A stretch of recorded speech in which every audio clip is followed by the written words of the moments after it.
우리 서문의 성도님들이 이번 추석을 어떻게 보냈으면 좋을까 고민을 하다가 감사로 드리는 추석 명절이라고 하는 제목으로 말씀을 드리려고 합니다. 이번 추석은 감사한 마음을 표현할 줄 아는 명절이 되었으면 좋겠습니다. 하나님 앞에 감사합니다 하고 고마운 마음을 표현할 줄 아는 명절이 되고, 부모님에게 나를 사랑하고 오늘까지 함께한 내 주위에 있는 많은 친척들에게 고마운 마음을 표현할 수 있는 그런 아름다운 명절이 되었으면 좋겠습니다. 누가복음 17장 말씀에 보면은 나병 환자 10사람이 등장합니다. 예수님께서 지나가신다는 소문을 듣고 큰 소리로 외쳤습니다. 예수 선생님이여, 우리를 불쌍히 여기소서. 예수님께서 가시던 걸음을 멈추시고 그 불쌍한 나 환자들을 보고 제사장들에게 가서 너희 몸을 보이라 말씀하셨습니다.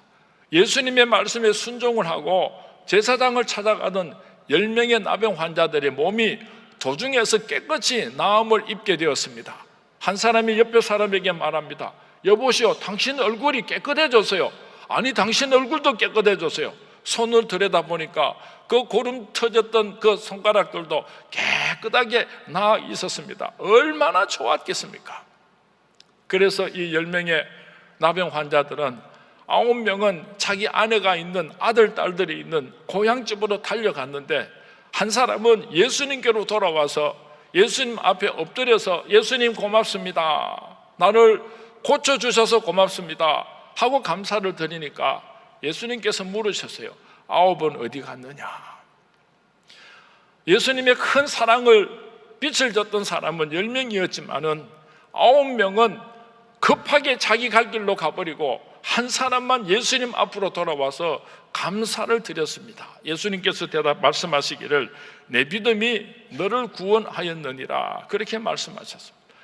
아마 9명의 나병 환자들이 집으로 돌아가면서 울었을 것입니다.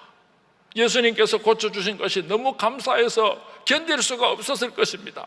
예수님 고맙습니다, 내가 죽을 때까지 이 은혜를 잊지 않을 것입니다. 예수님 감사합니다, 감사합니다. 얼마나 그들의 마음속에 예수님께 감사하는 마음이 있었겠습니까? 그러나 예수님께로 돌아와서 엎드려 감사를 드린 사람은 한 사람밖에 없었다고 하는 것입니다. 오늘날 많은 사람들이 하나님 앞에 감사할 줄 압니다. 그런 아름다운 마음이 있습니다. 그럼에도 불구하고 그것을 입술로 표현하고 나의 삶을 통하여서 하나님 앞에 감사를 온전히 바쳐드리는 사람은 그리 많지를 않은 것 같습니다.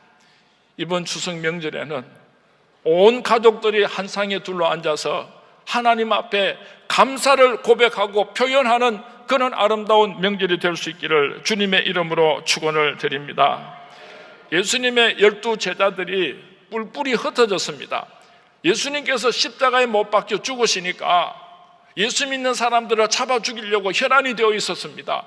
예수님의 제자들을 잡아 죽이려고 혈안이 되어 있었습니다. 그래서 예수님의 제자들은 죽음이 두려워서 뿔뿔이 흩어지게 되고, 그 가운데 예수님을 만날 때 바닷가에서 예수님을 만났던 고기잡이 어부들은 다시 갈릴리 바다로 돌아가서 고기를 잡고 있었습니다. 그들에게는 기쁨이 없었습니다. 그들에게는 아무런 소망이 없었습니다.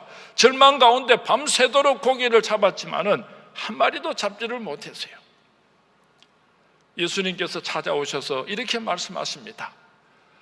배 오른편에다 그물을 던져라. 예수님의 말씀에 순종을 해서 배 오른편에다가 그물을 내렸더니 엄청나게 많은 고기들이 잡혔습니다.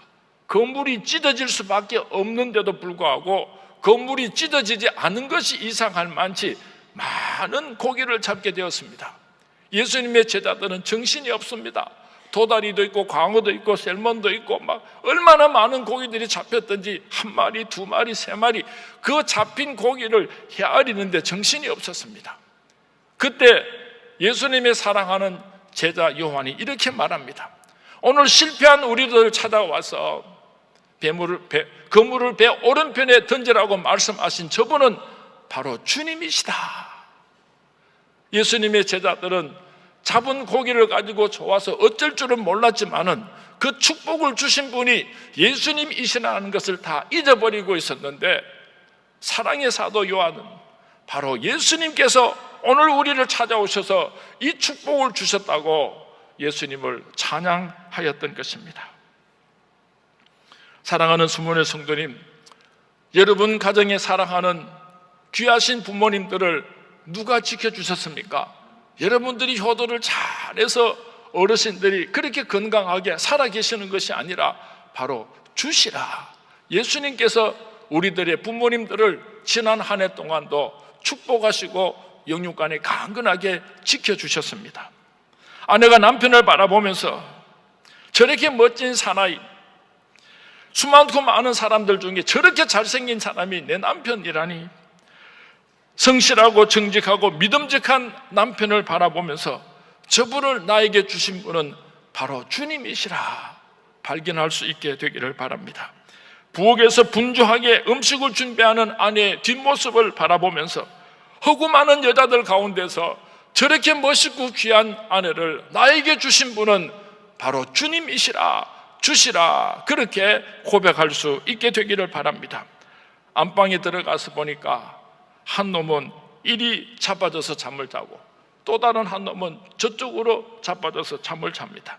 배꼽을 내놓고 코를 골고 잠을 자고 있습니다. 지난 봄에 인삼 녹역을 한 재 먹였더니 저놈들이 이렇게 건강해졌구나. 그거는 예수 믿지 않는 세상 사람들의 생각입니다. 하나님께서 지켜주셨구나.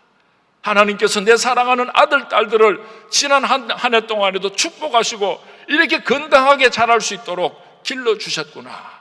사랑하는 아들, 딸들을 쳐다보면서 주님이시라, 주님이시라, 예수님께 감사를 올려드릴 수 있는 우리 서문의 모든 성도님들이 될 수 있기를 주님의 이름으로 부탁을 드립니다. 153마리 수많은 물고기를 잡으면서 그 속에서 주님이시라, 주님을 발견하였던 사랑의 사도 요한과 같이 이번 추석에 온 가족들이 한 상에 둘러 앉아서 함께 하나님 앞에 주님이시라, 주님이시라, 주님 앞에 감사의 예배를 올려드리는 우리 서문의 모든 성도님들이 될 수 있기를 주님의 이름으로 축원을 드립니다. 주님의 이름으로 축원을 드립니다. 지금까지 지내온 것 주의 크신 은혜라, 한이 없는 주의 사랑 어찌 이루 말하랴. 자나깨나 주의 소원이 항상 살펴주시고 모든 일을 주 안에서 형통하게 하시네. 지난 주간에 이 자리에서 부흥성회가 있었습니다. 얼마나 큰 은혜를 받았는지 모릅니다. 제가 지난 주일날 설교 말씀을 드릴 때에 이분 부흥성회를 초청하는데 여러분들이 참석하지 않으면 하나님께서 화를 내신다고, 진노하신다고 그만큼 협박을 하고 공갈을 쳤는데도 목사 말을 듣지 않고 한 번도 집회에 참석하지 않은 사람들이 여기서 보니까 좀 몇 사람 있는 것 같아요. 내가 손들어라 그러면 창피해서 얼굴도 못 들 거고. 지난 주간에 참 귀한 말씀을 쏟아부어 주셨는데요, 그 가운데서 은혜스러운 말씀 한 토막을 여러분들에게 나누어 드리도록 하겠습니다. 감사에는 두 종류의 감사가 있다고 오관성 목사님께서 설교 말씀을 통해서 가르쳐 주셨습니다. 하나는 뿌리 감사이고 또 다른 하나는 나뭇잎 감사입니다. 뿌리 감사는 웬 사랑입니까? 웬 은혜입니까? 나 같은 것을 수많고 많은 사람들한테서 구별해서 하나님의 아들 삼아주시고 하나님의 딸 삼아주시고 독생자 예수님을 십자가에 못 박아 죽이시기까지 나를 구원해 주신 하나님의 그 큰 사랑을 생각할 때에 너무나 고맙고 감사해서 견딜 수 없는 뜨거운 마음이 내 마음속에서 부글부글 끓는 사람은 뿌리 감사를 하는 사람이라 그랬습니다. 잎사귀 감사는 하나님께서 자녀들을 잘 길러주셨습니다. 하나님께서 사업이 잘 되게 해주셨습니다. 하나님께서 우리 가족의 건강을 지켜주셨습니다. 많은 열매를 맺었습니다. 그래서 그 열매를 보고 하나님 아버지 감사합니다 하고 감사를 드리는 것은 잎사귀 감사라 그랬습니다. 잎사귀 감사는 참 좋기는 하지만은 1년이 지나면 다 떨어지고 끝이 나고 맙니다. 그러나 뿌리 감사는 그 마음속 깊이 하나님께 감사하는 그런 뜨거운 가슴이 있다고 한다면은 끊임없이 하나님의 축복에 잎사귀는 나게 되고 꽃은 피게 되고 열매는 맺게 되고, 그래서 뿌리 감사를 하는 사람은 잎사귀 감사만 감사하는 것이 아니라 뿌리 감사를 하는 사람은 한평생 하나님께 복받는 삶을 살 수 있다고 그렇게 말씀을 증거해 주셨습니다. 우리 선문의 성도님들은 이번 추석 명절에 모든 가족들이 한 상에 둘러앉아서 하나님께서 우리 가정을 축복해 주신 그 감사도 물론 하나님께 드려야 되겠지만은 수많고 많은 세상 사람들 가운데 구별해서 예수 믿는 가정으로 축복해 주심을 감사하면서 뿌리 감사로 하나님께 영광을 올려드리심으로 주님 오시는 그날까지 하나님의 잎사귀 감사가 마르지 않는 축복받은 가정들이 될 수 있기를 주님의 이름으로 축원을 드립니다. 주님의 이름으로 축원을 드립니다. 두 번째로 명절을 어떻게 지내야 할 것인가? 사랑을 회복하는 명절이 될 수 있기를 바랍니다. 집집마다 화목하지 못한 가족들이 있습니다. 부모와 자식 간에 화목하지 못한 가정이 있고, 남편과 아내 사이에 화목하지 못한 가정이 있고, 또 시어머니와 며느리 사이에 또 문제가 있기도 하고, 형제와 형제 사이에도 다툼이 있기도 하고, 가정들마다 조금만 들여다보면은 서로 사랑하고 서로 섬기지를 못하고 한 피바다 한 몸을 이루었음에도 불구하고 원수처럼 지내는 사람들이 가정들마다 꼭 있더라고요.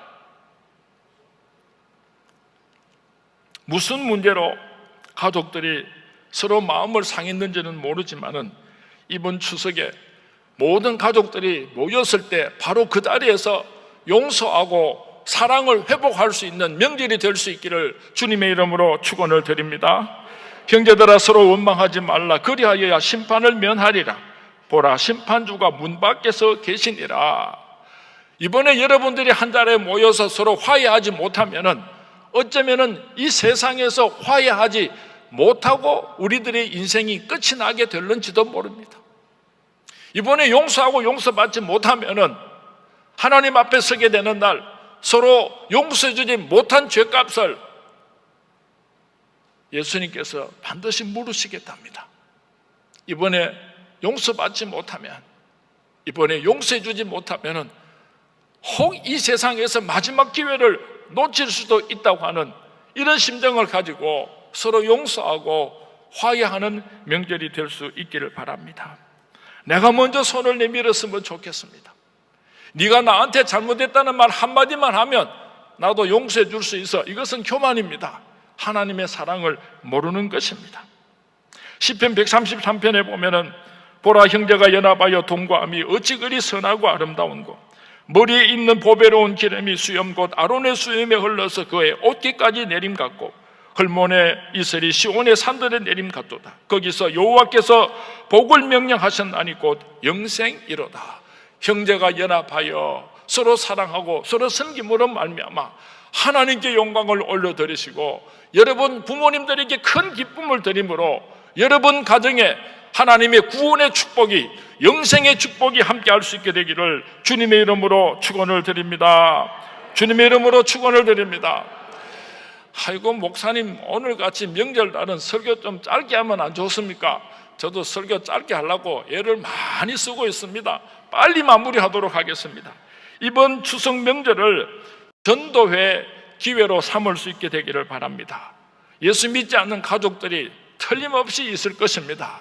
어떤 집에는 나 혼자 예수 믿는 사람도 있고, 또 어떤 집에는 한두 형제가 예수를 믿지 않는 사람도 있을 것입니다. 이번에 여러분들은 우리 선문교회 선교사로 파송을 할 테니까 이번 명절에 여러분이 선교사의 이름으로 파송을 받아서 여러분 가정의 가족들에게 찾아가서 복음을 증거하고 영혼을 구원하고 돌아올 수 있게 되기를 주님의 이름으로 부탁을 드립니다. 주님의 이름으로 부탁을 드립니다. 우리가 가족을, 예수 믿지 않는 가족을 예수 믿게 하려면은요, 내가 선교사가 되려고 하면은 무조건 손해봐야지 됩니다. 무조건 희생을 해야지 됩니다. 일찍 가고 늦게 와야 됩니다. 늦게 가서 일찍 오면은요, 남은 가족들이 예수쟁이 저거 하면서 얼마나 욕하는지 모릅니다. 일찍 가서 늦게까지 수고하고 애를 써가지고 여러분의 가족들이 미안해서 견딜 수 없도록 머리에 숯불을 얹어 놓으면은 감동을 받아서 아이고 동서 미안해, 나도 예수 믿을게, 자기 입으로 그렇게 고백하게 될 것입니다. 돈을 내는 일이 있으면은 지사하고 째짜하게 숨으려고 하고 적게 내려고 하지 말고 앞장서서 더 많이 내어놓으시고 희생을 해야지, 그래야지 가족들을 전도할 수가 있습니다. 혹시 무슨 고스톱을 치든지 윷놀이를 하면은 악착같이 이기고 돈 달라고 하지 말고 좀 져주고 좀 넉넉하게 여유를 베풀어야, 그래야지 전도할 수 있는 길이 열립니다. 절대로 예수 믿지 않는 가족에게 요거도 처먹으면 안 됩니다. 절대로 하나님의 영광을 가리면 안 됩니다. 이번 명절은 예수 믿는다는 한 가지 이유 때문에 예수 믿지 않는 가족에게 바보가 돼야 돼요. 바보가 손해를 잔뜩 봐야지 돼요. 부모님에게도 아버님, 어머님, 나는 예수쟁이입니다. 우리 예수쟁이들은 부모님을 살아생전에 잘 섬기라고 그렇게 가르칩니다. 죽은 조상 앞에 절을 하지를 않습니다. 감사 예배는 드리지만은 죽은 조상에게 제사를 드리지를 않습니다. 그래서 저는 살아생전에 내 있는 힘을 다해서 부모님을 잘 섬기겠습니다 하고 지극정성으로 부모님을 잘 섬기면은 부모님이 생각을 해보고, 아, 예수쟁이들 괜찮구나. 내 죽고 나서 제사 지내면 뭐 하겠노? 살아있을 때 나한테 잘하면 제일 좋지. 나도 예수 믿을까? 부모님에게 극진하게 효도를 해서 여러분의 부모님들도 예수 믿고 천국 갈 수 있도록 전도하는 그런 기회로 삼을 수 있게 되기를 주님의 이름으로 부탁을 드리겠습니다. 이제 마지막으로 하나만 더 부탁을 드릴게요. 오늘 우리 주위에는 가난한 사람들이 있습니다. 외로운 사람들이 있습니다. 탈북자와 같은 사람들은 찾아갈 고향이 없습니다. 그런 사람들을 우리가 좀 돌아보고 사랑을 함께 나누었으면 좋겠습니다.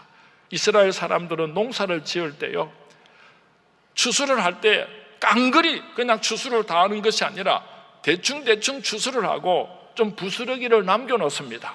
고아와 과부들이 먹고 살 수 있도록. 이번에 우리 추석 명절을 보내면서 절약하고 좀 아껴 써서 힘들고 어렵게 살아가는 사람들에게 하나님의 이름으로 사랑을 나누어 줄 수 있는 그런 귀한 명절이 되었으면 참 좋겠습니다. 2부 예배를 마치고 우리 장로님들 몇 분이 제 방에 찾아오셨어요. 이번 추석 명절을 잘 보내십시오 하면서 우리 장로님들이 금일봉을 모아서 큼지막한 봉투를 만들어서 저에게 가져오셨어요. 제가 눈물이 핑 돌았어요. 내가 어떻게 이런 사랑을 받을 수가 있는가. 너무너무 고맙고 감사해서 제가 몸둘 바를 모르겠습니다. 그런데 지금 제 마음에 이런 생각이 듭니다. 우리 서문교회 성도님들 가운데 이번 추석 명절에 너무 힘들고 어려워서 가족과 함께 지내지 못하는 그런 가족이 있을 텐데 그 사람들과 나누었으면 어떻겠느냐. 성령님께서 그렇게 말씀하십니다.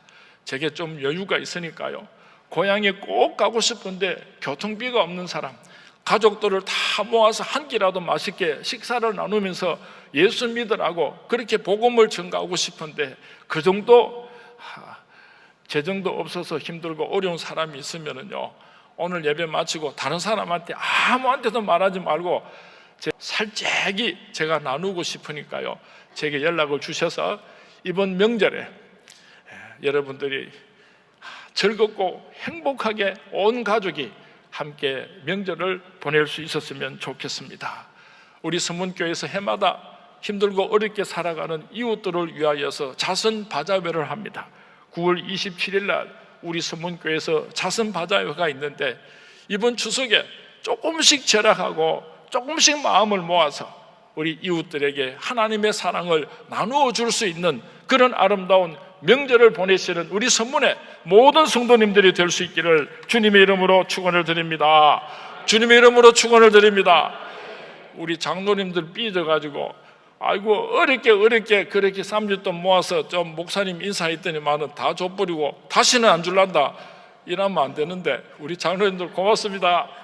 명절 잘 보내시기 바랍니다. 우리 선문의 모든 성도님들 한 사람도 빠짐없이 이번 추석 명절에 하나님의 축복이 함께 하시고 하나님의 축복이 여러분의 가정의 모든 가족들과 함께하는 즐거운 명절이 될 수 있기를 주님의 이름으로 축원을 드립니다. 주님의 이름으로 축원을 드립니다. 우리